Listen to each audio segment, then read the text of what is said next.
Hi there. So you've taken a look at the lab, and normally in the classroom we'd be looking at the actual substances and kind of measuring viscosity, but we can't quite do that. Hopefully you can see on the data that it kind of makes sense the order that we put it in. Let's start with viscosity, what it is. It's that resistance of a liquid to flow. So when I think of viscosity, I think about honey. Honey is very thick, it doesn't really like to flow, so that is a viscous substance. And if we looked at these substances here, you kind of rank them according to things, and then you saw in this data table, which is a copy of that second data table, how it actually works out. You'll see that I have put in the types of intermolecular forces for each of them. So take a moment, pause the video if you'd like, that would be great. Take a look and see if you would agree with those and if that's what you did. One that you probably didn't do is this one right down here, a dipole-induced dipole, and I'll talk about that in a second. Hopefully you paused it to take a look. I want to talk about each of these different parts and go back to them.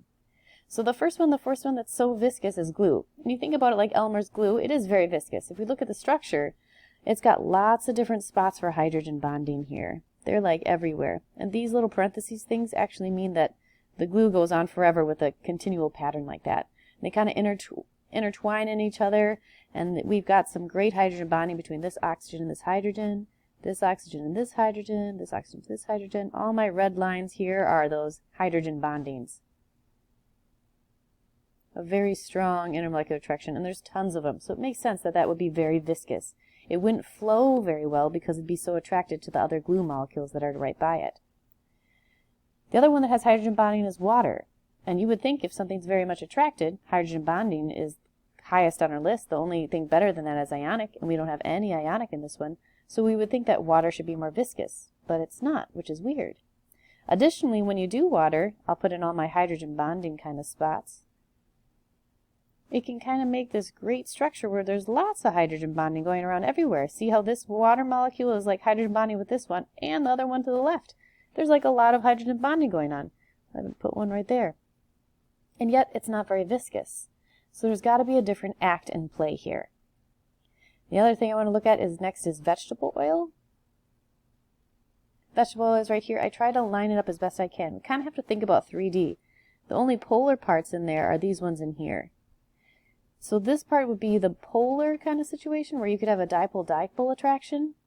But all of this region here is really nonpolar.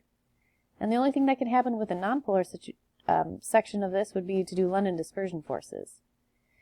So what I'm suggesting here is these polar regions of the vegetable oil are inducing these nonpolar regions to be polar. So that's why I've labeled it as the dipole-induced dipole type of intermolecular attraction. I know that it's one big molecule, and if you had to deem it one way or the other, I guess I would call this a nonpolar molecule. So you could say it's just LDF. But then again, it has polar parts to it, so then you could say it has dipole-dipole.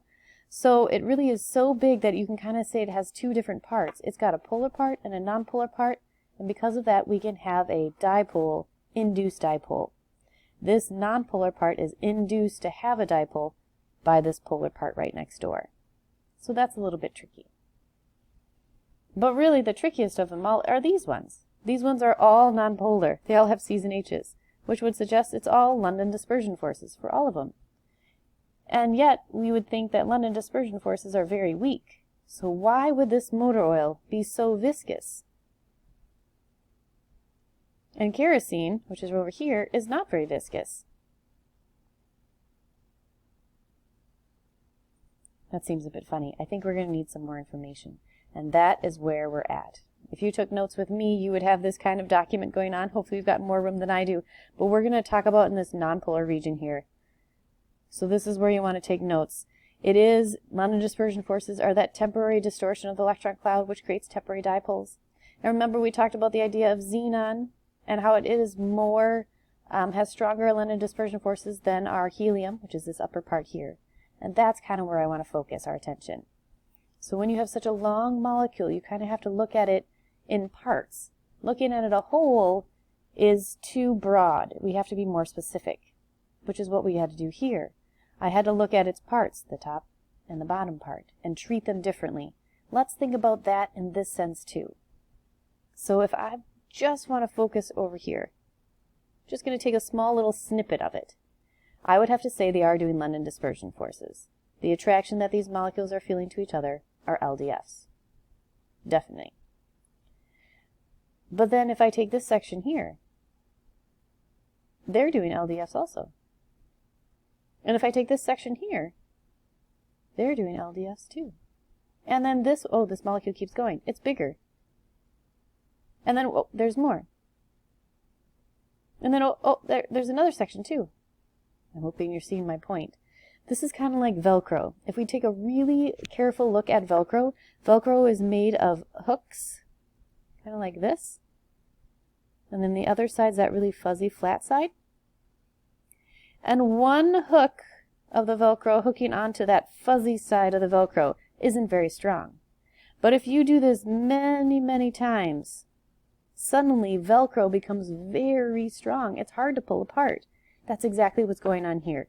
The molecule is so long that every moment it happens to have some sort of London dispersion force is like another hook in the Velcro. Here's another spot right here. That's another hook in the Velcro. And so suddenly these become very viscous because they are very attracted to each other. There's a separate term that you've got to add to your notes. It's very polarizable. The larger the molecule, the more polarizable it is. Meaning more likely you're going to have more electrons on one side versus the other, and in many different spots. The fatter it is, the more polarizable it is. Just like we took in our notes here about helium and xenon. Xenon is more polarizable than helium. That's how I'd add in my notes. Xenon is more polarizable than helium. And any molecule, the bigger you get, the more polarizable it is. That same thing is happening over here with kerosene. It's got its Velcro spots, but you can see it's not quite as long, so it doesn't have as big of an effect. This one has so many more carbons that London dispersion force gets so much stronger because it is, again, more polarizable. That's the term you want to use in AP answers. Okay, so London dispersion forces. There are two big effects going on here. Something to add for your notes. Size, we just covered that. The greater the size, the more polarizable it is, and thus you'll have a different, an unpredictable, perhaps sometimes, response. In other words, boiling point. Things boil when they separate. Boiling means you're going from a liquid to a gas. In order to be a gas, you can't have any intermolecular attraction. So the more attracted you are, the harder it will be to become a gas. If we take a look at xenon, it is having a higher boiling point than krypton, than argon, and then neon. Because xenon is a very fat or more polarizable noble gas than something like helium, neon and helium. Same kind of effect here with the bigger halogen, I2 versus Br2Cl2 and F2. I2 is more polarizable because it's larger than fluorine, which isn't as large. The other factor that's going to affect your London dispersion forces has to do with shape. Thinking about, these two have the exact same formula. See, it's C5H12, C5H12, but they're just in a different shape. This top one is in a straight line, and this bottom one is kind of kinked on each other. It's got C. It's kind of got this sort of like, you know, really tight shape. This part up here is more polarizable in that way because it's flatter. It can have different spots where it can have its Velcro. This shape here isn't as conducive to doing that. It's got little spots, sure, but not a length that can really overlap just like Velcro does. So the longer the shape, the more polarizable it would be, or the better, stronger LDF you will have. The more rounder, compact shape, not as strong of LDFs. This actually brings me to butter. This is the structure of butter, and this is your structure of something like olive oil. They're both fats. They both have long carbon chains. They both have these polar sides, but do you see how they're different in shape? Butter is a solid because one butter on top of another butter molecule, let's go to it right here. Here's butter on top. You can put that same molecule right next to it, and it can have lots of spots for having London dispersion forces. That's why it makes a solid. But our olive oil here, it's actually a liquid. Because in order to make a solid, you have to have lots of attractions. You have to be moving slow enough to have tons of intermolecular attractions. Well, this guy here, I mean, you can kind of line up another one, but it usually doesn't work that way in a bucket. It's usually all kind of kitty-wampusy. and they kind of overlap each other. This one here, they can intertangle, kind of like long spaghetti noodles can intertangle. But this side part here don't intertangle as well. They don't have as many intermolecular attractions. The shape doesn't allow it to be as easily attracted, which is why it's a liquid. A solid has a lot more attractions than a liquid. Same number of C's, just that one spot right here makes it a liquid fat. So then you might be thinking, well, what about those trans fats? The trans fats, they say never to eat, right? Those are the things that are in margarine. Margarine is taking in olive oil or a liquid oil, a vegetable oil, and transing it, trans fatty acids here. And we do that, like we humans are doing that. Naturally, there's no trans fatty acids. What that means is, can you see where the hydrogens are compared to the olive oil? They just kind of flip them around to create this kind of structure rather than this one. And that lines it up, and then we can make our olive oil into a solid, spreadable fat, I guess you would call it, because now it can line up really nicely and make lots of LDFs. So, moral of the story here. Sometimes you can predict from your chart how it will go. It would be really nice if hydrogen bonding be the strongest, would always have the most viscous thing. But we can see that's not true, because our LDF is number 2. And water is very small over here, and it has hydrogen bonding, but it is not very viscous because it is so small. The moral of the story is polarizability. So in the end, can I say that the chart goes like this?